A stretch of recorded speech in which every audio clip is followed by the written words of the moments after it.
अस्सलाम वालेकुम dear students. तो स्टूडेंट्स आज हम जो हमने last time find the unknown values, हमने फाइंडिंग द अननोन्स हमने फाइंड किए थे। इसी तरह का हमारे पास स्टूडेंट्स हमारे पास वर्ड प्रॉब्लम्स क्वेश्चन है, तो हम इसको भी देख लेते हैं स्टूडेंट्स, ताकि इस टॉपिक के हवाले से जितने क्वेश्चन एक्सरसाइज के अंदर वो कंप्लीट हो जाएं, फिर आगे हम नेक्स्ट टॉपिक की तरफ हम आगे चलेंगे। तो स्टूडेंट्स हमारे पास क्या जाएगा, यहाँ पे कहता है इफ़, ये एग्जाम फाइंडिंग द अननोन्स, मैंने वहाँ पे आपको हेडिंग वहाँ पे टॉपिक के अंदर थी। तो कहता है स्टूडेंट फाइंड अननोन वैल्यू, कहता है हमारे पास अननोन वैल्यूज़ को हम क्या करते हैं, फाइंड करते हैं। तो सबसे पहले स्टूडेंट्स कहता है if 25 kg of rice cost Rs 250, यानी स्टूडेंट्स 250 रुपीज़ है हमारे पास। अगर 25 kg राइस की जो हमारे पास जो है कास्ट जो है वो हमारे पास क्या है 250 रुपीज़ है। तो सबसे पहले स्टूडेंट्स हमारे पास जो गिवन है उसको हम लिखते हैं। तो गिवन के अंदर स्टूडेंट सबसे पहले क्या है हमारे पास, the cost of 25 kg of rice is equal to 250 rupees. तो ये आपके पास 250 रुपीज़ आ गया स्टूडेंट्स। नेक्स्ट स्टूडेंट्स हमारे पास क्या आ जाएगा, अब हम बात करेंगे। अब देखें फाइंड क्या करना है, ये तो गिवन है। देखिए the cost of 25 kg of rice is equal to Rs 250। कहते find the cost of 45 kg। अब स्टूडेंट्स हमारे पास देखिए वो कहता है कि 45 kg, अगर यहाँ पे 25 kg की राइस की जो प्राइस है हमारे पास 250 है, तो बताओ अगर 45 kg हो तो उसके क्या कास्ट होगी। तो स्टूडेंट्स सबसे पहले हम कहेंगे हमारे पास है सपोज, क्या जाएगा कि suppose the cost of 45 kg of rice is equal to, तो स्टूडेंट्स हमारे पास क्या जाएगा Rs। तो स्टूडेंट्स लास्ट टाइम आपने जो क्वेश्चन किया था उसके अंदर क्या था, ऐसे बॉक्स डाला हुआ था, अब बॉक्स डालते हैं। लेकिन आपको याद होगा आपने एग्जांपल की थी तो वहां पे क्वेश्चन के अंदर क्या था, x था। तो मैं कहता हूँ सपोज के 45 kg जो हमारे पास हैं राइस जो हैं उनकी जो हमारे पास जो कास्ट है वो फर्ज करें, मैं कहता हूँ कि स्टूडेंट्स हमारे पास क्या आता है, x है। अगर आप में से स्टूडेंट्स किसी को कोई कंफ्यूजन हो रही है तो आप इस x मतलब कि x मतलब कि अभी हमें नहीं पता, हमने x फाइंड करना है, ठीक है ना। दूसरे लफ्ज़ों में स्टूडेंट्स आप ये भी लिख सकते हैं r, ऐसे बॉक्स डाल दें। यानी स्टूडेंट जो आपने एक्सरसाइज का क्वेश्चन नंबर 2 किया है तो उसके अंदर यही इस तरह ही हमारे पास था। क्वेश्चन नंबर 2 के अंदर बॉक्स जो टर्म हमने फाइंड करनी थी प्रोपोर्शन के अंदर, वहाँ पे हमने बॉक्स लिखा हुआ था, वहाँ पे डाला हुआ था। तो आप ये डाल दें या x लिख दें, एक ही बात है स्टूडेंट्स। अब स्टूडेंट्स यहाँ पे हमारे पास जो है हम कहेंगे कि यहाँ पे आप देखें स्टूडेंट्स, अगर 25 kg थे तो उसके हमारे पास क्या है 250 रुपीज़ बनते हैं। तो अब स्टूडेंट्स राइस जो हमारे पास जो है देखें 25 से क्या हो गया 45 kg हो गए। तो 45 kg हुए तो स्टूडेंट्स राइस क्या हो गए, ज़्यादा ले लिए आपने, तो उसके मतलब उसकी कास्ट भी क्या होगी स्टूडेंट, ज़्यादा होगी। तो यहाँ पे वो कहता है, तो यहाँ पे हमारे पास क्या जाएगा, हम कहेंगे as the cost of is the cost of 45 kg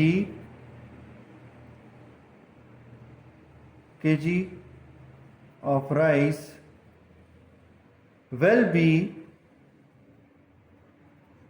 be greater than किससे ग्रेटर देन होगा, Rs 250। स्टूडेंट ये 250 किसकी कास्ट है, ये 25 kg की कास्ट है। ये कहते हैं इसका मतलब क्या स्टूडेंट लिखने का, कहता है 45 kg जो हमारे पास जो राइस हैं उनकी जो हमारे पास जो होगी जो कास्ट होगी वो ग्रेटर देन होगी 250। 250 से मुराद ये स्टूडेंट्स के 25 kg जो राइस हैं उनकी जो कास्ट है उससे क्या होगा, ज़्यादा होगा। हमारे पास जो उसकी जो प्राइस होगी वो ज़्यादा होगी स्टूडेंट्स। अब स्टूडेंट्स हमारे पास क्या जाएगा, देखिए प्रोपोर्शन के अंदर हमारे पास क्या आता है, सबसे पहले हम कहेंगे therefore the proportion is, तो अब स्टूडेंट्स हमारे पास क्या जाएगा, हम जब हम कहते होते हैं रेशियो की डिफिनीशन करते थे तो हम कहते थे कि हमारे पास जो है क्या कहते हैं इसको, जब हम कहते थे कि कंपैरिजन अमंग द हमारे पास क्या है क्वांटिटीज, और फिर उनके बाद हमने कहा था कि सेम यूनिट्स पे होने चाहिए। अब यहाँ पे स्टूडेंट्स हम क्या करेंगे, ये जो हमारे पास 25 kgs हैं और 45 kgs हैं, इसको अब स्टूडेंट्स हमारे पास क्या जाए, हम लिखेंगे 25 रेशो 45 हो जाएगा। नेक्स्ट स्टूडेंट्स हमारे पास क्या जाएगा, प्रोपोर्शन। 25 की कास्ट कितनी है उसमें, देखिए हमने जो हमारे पास केजीज, जो हमारे पास जो उसकी जो क्वांटिटी राइस की थी उसको हमने एक जगह पे लिख दिया, उनकी प्राइसेस को हम एक तरफ लिखेंगे, दूसरी तरफ लिखेंगे। 25 केजी की हमारे पास जो प्राइस है वो कितनी है, कास्ट क्या है हमारे पास, वो है हमारे पास 250 रेशो, यानी स्टूडेंट्स यहाँ पे हमारे पास जो उनकी कास्ट है उनकी आपस में रेशो होगी, तो यहाँ पे हमारे पास क्या जाएगा, x 45 kg की कास्ट है तो उसको हम x को यहाँ पे लिख लेंगे। अब स्टूडेंट्स हमने पढ़ा हुआ है कि हमारे पास क्या आ जाएगा, सबसे पहले हम क्या करते हैं स्टूडेंट्स, क्वेश्चन के अंदर हम सबसे पहले क्या कहते होते हैं, हम कहते होते हैं प्रोडक्ट ऑफ एक्सट्रीम्स, यानी स्टूडेंट्स एक्सट्रीम्स टर्म्स की क्या करेंगे, प्रोडक्ट लेंगे, यानी स्टूडेंट्स यहाँ पे हमारे पास क्या जाएगा 25 मल्टीप्लाई बाय x। उसके बाद स्टूडेंट्स हमारे पास क्या जाएगा, प्रोडक्ट ऑफ मीन्स, तो मीन्स हमारे पास कौन सी है, सेकंड एंड थर्ड टर्म, तो 45 मल्टीप्लाई बाय 250, तो ये ले लिया स्टूडेंट्स। नेक्स्ट स्टूडेंट्स हमारे पास क्या जाएगा, अब हम कहेंगे कि हमारे पास जो है, हम कहते हैं कि फिर क्या होता है हमारे पास, so product of extremes is equal to product of means, यानी प्रोडक्ट ऑफ जो स्ट्रीम्स टर्म्स की जो हमने प्रोडक्ट लिया और मीन्स टर्म्स की जो हमने प्रोडक्ट लिया, उनको आपस में क्या करेंगे, हम इक्वल लेंगे, तो ये आपके पास क्या जाएगा 25 multiply by x which is equal to 45 multiply by 250।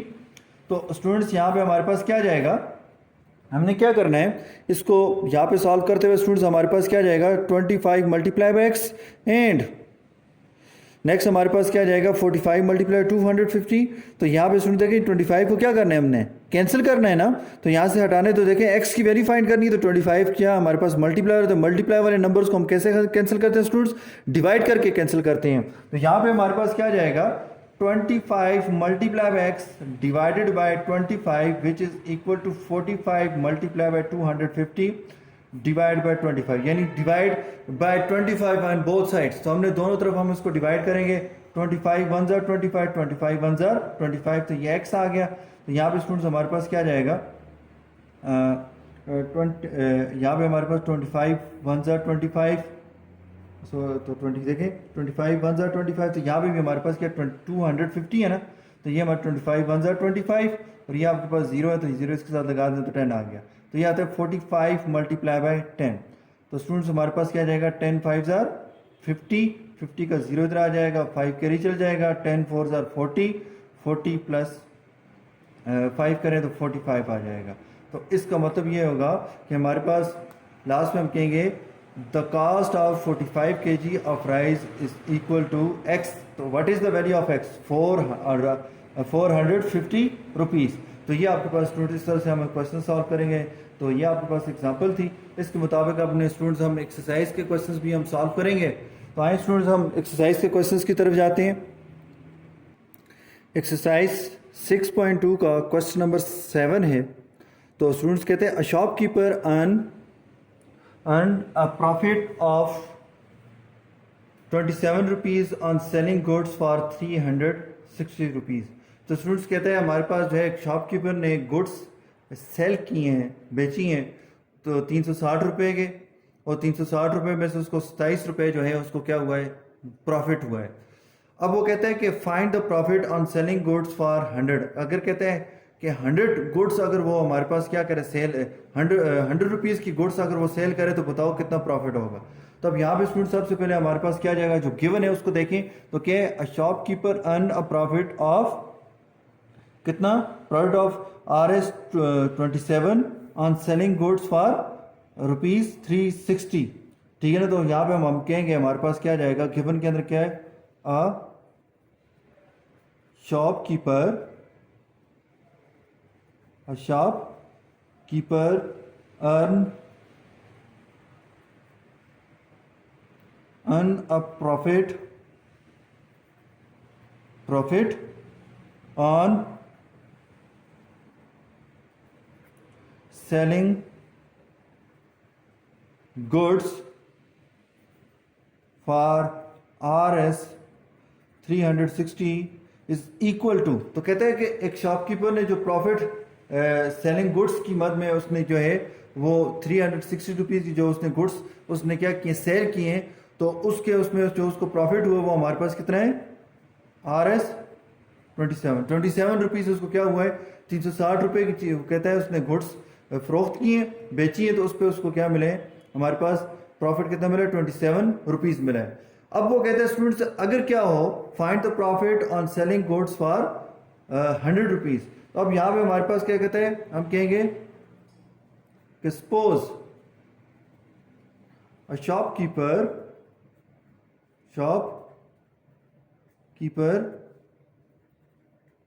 earned a profit on selling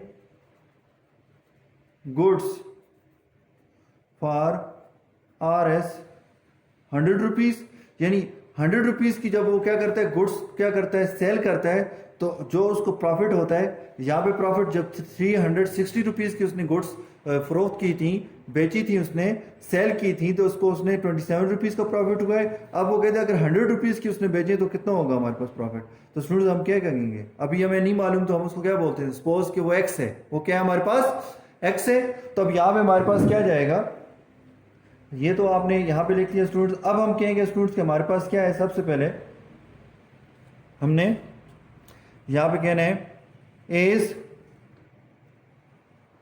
यहाँ पे हमारे पास देयर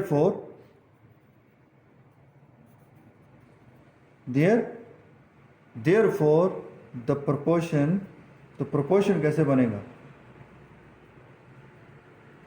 इज, तो प्रोपोर्शन ये है कि स्टूडेंट्स देखें, एक तरफ हमारे पास क्या है, सेलिंग प्राइसेस हैं गुड्स की, क्या है, सेलिंग प्राइसेस हैं, तो उनको आपस में हम इनकी प्रोपोर्शन ले लेते हैं, सॉरी रेशियो ले लेते हैं, यानी 360, और यहाँ पे देखें, यहाँ पे जो सेलिंग हमने गुड्स की है वो 360 की है, और यहाँ पे जो हमने सेलिंग गुड्स की है वो कितनी है, 100 रुपीज़ की, तो इनको आपस में ले लें स्टूडेंट्स, यहाँ पे प्रोपोर्शन आ जाएगा, और जो उनके प्रॉफिट्स हैं उनको आपस में ले लें स्टूडेंट्स, तो यहाँ 360 की उसने गुड्स सेल की थी, तो प्रॉफिट कितना हुआ है, 27 रुपीज़ हुआ है, और जो जब उसने 100 रुपीज़ की तो वो हमारे पास क्या है, एक्स है, वो क्या है हमारे पास एक्स है, तो ये आपके पास स्टूडेंट्स आ गया। अब हमने क्या करना है स्टूडेंट्स, वही कि हमने प्रोडक्ट ऑफ एक्सट्रीम और प्रोडक्ट ऑफ मीन की बात करनी है, तो सबसे पहले स्टूडेंट्स हम क्या कर लेते हैं, प्रोडक्ट ऑफ एक्सट्रीम की बात कर लेते हैं, तो प्रोडक्ट ऑफ एक्सट्रीम क्या है, तो ये आपके पास आ जाएगा product of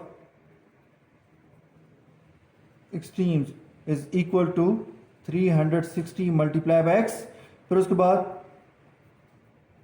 product of means is equal to, तो मीन्स हमारे पास क्या है, यानी सेकंड और थर्ड टर्म्स का आपस में क्या करें, मल्टीप्लाई करें, तो ये आपके पास आ गया स्टूडेंट्स।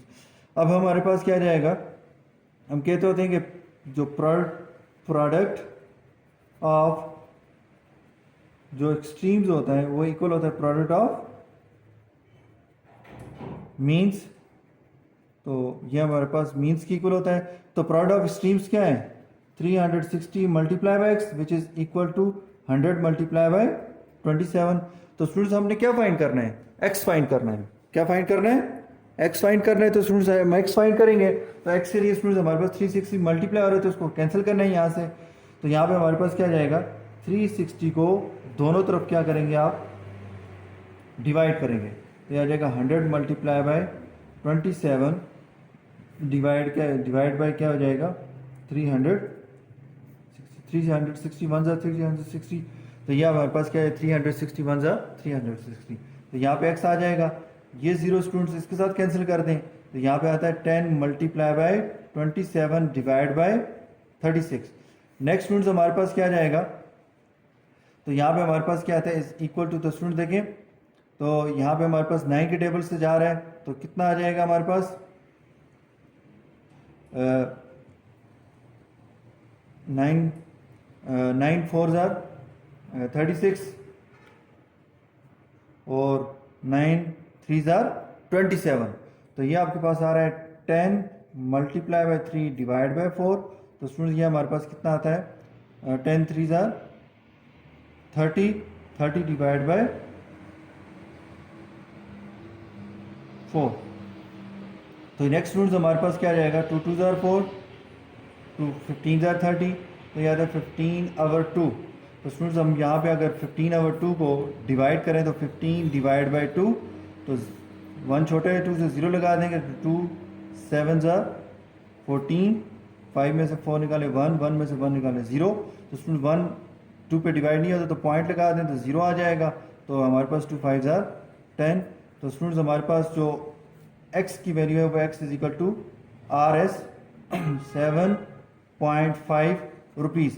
तो स्टूडेंट्स जब उसने क्या किए 100 रुपीज़ की जो गुड्स उसने सेल किए हैं उसके ऊपर उसको 7.5 रुपीज़ का क्या हुआ है प्रॉफिट हुआ है। तो ये आपके पास स्टूडेंट्स एक्सरसाइज का क्वेश्चन था।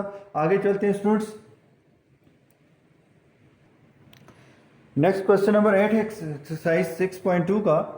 कहता है माइदा पेड ज़कात ऑफ ₹25 ऑन 1000।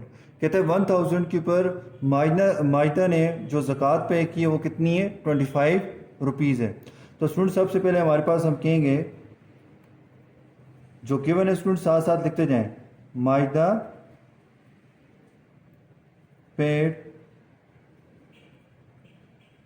ज़कात on RS 1000 rupees is equal to RS 25। यानी स्टूडेंट्स कि माइदा ने 1000 के ऊपर जो ज़कात पे की वो कितनी है 25 रुपीज़ है। अब स्टूडेंट्स यहाँ पे हमारे पास क्या कहेंगे कहते हैं हाउ मच। अब देखें स्टूडेंट ये फाइंड करना है हाउ मच ज़कात फरीदा वेल पे ऑन 8000। कहते हैं कि ज़कात माइदा ने 1000 रुपये के ऊपर 25 रुपये दी है। अगर हमारे पास जो फरीदा है उसके पास अगर 8000 रुपये हैं तो उस पर कितनी ज़कात बनेगी स्टूडेंट्स। तो सबसे हम कहेंगे सपोज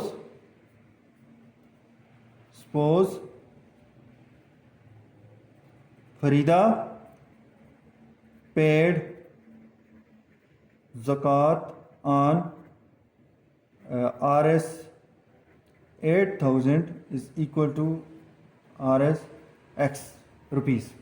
यानी स्टूडेंट्स हम कहते हैं कि हमें नहीं पता कि भाई 1000 पे तो 25 रुपये बन गए, तो हमें ये नहीं पता कि 8000 रुपये पे कितनी बनेगी ज़कात। तो हमने कहा कि X रुपीज़ बनेगी, ठीक है ना। अब हम क्या करेंगे इसके मुताबिक हम आगे हम नेक्स्ट क्वेश्चन की तरफ जाएंगे। तो वहाँ पे हम कहेंगे कि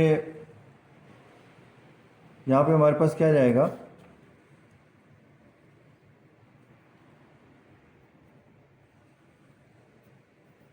therefore proportion is। तो स्टूडेंट प्रोपोर्शन क्या बनेगा आप देखें माइदा पेड ज़कात ऑन 1000 फरीदा पेड ज़कात ऑन 8000। ये 1000 और 8000 ये उनके पास टोटल अमाउंट है। तो इनको हम एक जगह पे लिख लेंगे 1000 और यहाँ पे हमारे पास क्या जाएगा 8000। स्टूडेंट्स 1000 पे कितनी ज़कात बनती थी 25 रुपीज़। इसको यहाँ पे लिखें रेशो।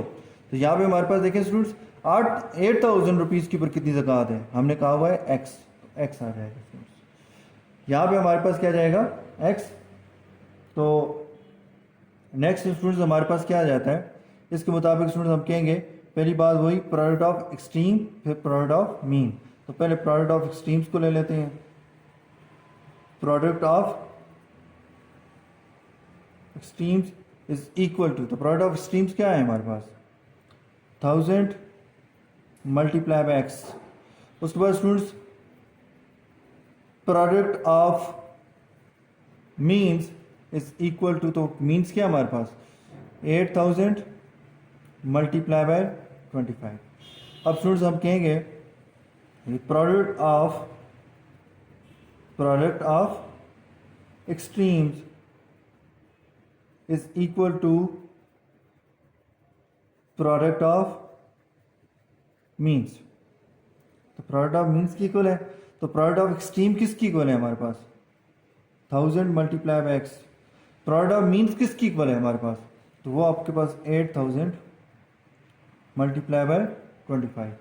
अब स्टूडेंट देखें 1000 को x के साथ 1000 मल्टीप्लाई हो रहा है, तो हम क्या करेंगे, इसको यहाँ से कैंसिल आउट करेंगे। तो कैंसिल कैसे करेंगे स्टूडेंट्स, तो हम कहेंगे हमारे पास क्या आ जाएगा 1000 multiply by x divide by 1000 पे डिवाइड कर देंगे is equal to 8000 multiply by 25 divide by 1000। तो स्टूडेंट देखें 30 सब कट के ये 1000 1 1000 1000 1 1000 तो x आ गया। तो यहाँ पे जिस तरह ये स्टूडेंट्स ये इस तरह है कि 1000 1 1000 1000 8 8000। तो यहाँ पे हमारे पास 8 मल्टीप्लाई बाय 25 आ जाएगा। तो x इज इक्वल टू, तो 8 मल्टीप्लाई बाय 25, तो स्टूडेंट देखें 8 5 40, 40 को 0 इधर आ जाएगा, 4 कैरी चल जाएगा, 8 2 16 16 प्लस 4 कितना हो जाएगा, ये हमारे पास क्या आ जाएगा 20 आ जाएगा। तो यहाँ पे x is equal to RS 200 rupees.